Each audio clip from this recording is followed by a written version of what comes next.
Isang hakbang tungo sa pagkamit ng hustisya na ito ang nararamdaman ngayon ng kapatid ni Catherine na si Chinchin Camilon.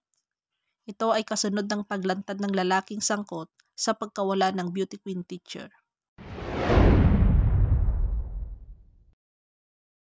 Kahapon November 14, pinangalanan na nga ng pamunuan ng pulisya sa Batangas City Police Major ng pangunahing sospek sa pagkawala ni Catherine Camilon.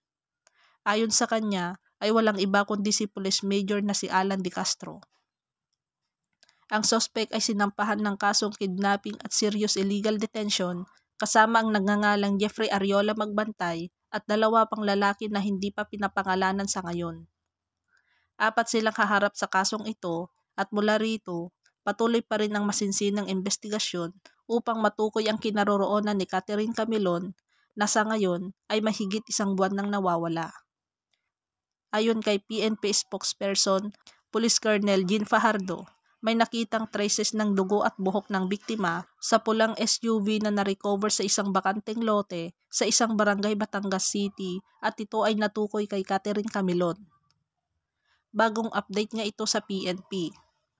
Naghimutok nga ang kapatid ni Catherine na si Chinchin dahil ayon sa kanya, hindi umano sila tinatawagan ng kinauukulan hinggil sa mga update ng kaso. Maging nang may lumutang na 2 testigo ay hindi nila nalaman at napanood na lamang sa telebisyon. Nagpahayag ng pagdududa si Chinchin lalo na nung lumabas ang SUV na dapat ay may CCTV rin na nagpapatunay na talagang inilipat ni Catherine roon.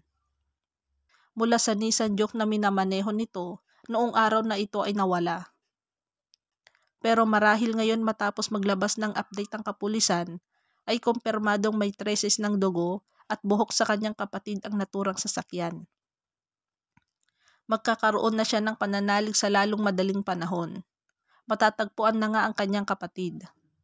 May patama rin si Chinchin sa suspect na naging karelasyon ng kanyang nawawalang kapatid at sinabi sa pagkakataong ito na lalantad na ang kanyang mukha sa social media. Siguradong ito naman ang siyang hindi matatahimik.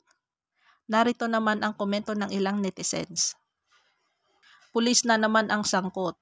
Sayang ang mga paghihirap bago nakuha ang ranking niya. Magdusa kung mapapatunayan siya ang itinuturo na sangkot dito sa biktima. Sinampahan ng kaso at may suspect na, pero di mailabas yung katawan ng biktima. Anong klase ang hustisya natin? Pinakakawawa sa ganitong sitwasyon is yung mahirap. Lalo kung mataas posisyon ang sangkot. Ang ending, nga. Sabi nga, walang lihim na hindi mabubunyag. Real talk lang po. Ang pinakabiktima dito yung pamilya ng lalaki. Alam niya anong pwedeng maging consequence ng ginawa niya.